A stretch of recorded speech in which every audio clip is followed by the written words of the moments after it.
So ito na yung flash natin mga sir. Nakuha na natin ngayong araw lang, no. Ayan. So medyo malikabok pa siya, no, kasi halos isang buwan siyang natambak, no. Pero all goods na siya master, no? So yung pinalitan sa kanya is isang set ng total body, manifold, injector, IEC, tapos TPS. Pinalitan talaga lahat mga master, no? Tapos yung size ng total body niya same pa rin yung nauna, yung pinalitan na 32mm.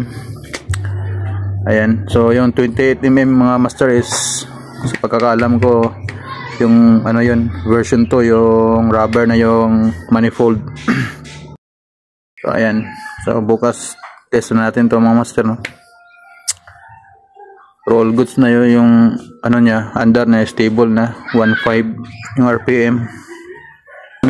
Maraming salamat sa kay Sir Eric, no, yung manager ng Rosie Balinsag branch, no, kasi palagi niya pinapalo up yung pisa ng flash natin.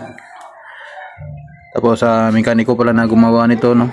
So salamat mga boss, mga sir. So ayan, update tayo bukas, no. Gawa natin to ng test ride natin. So yun lang mga boss.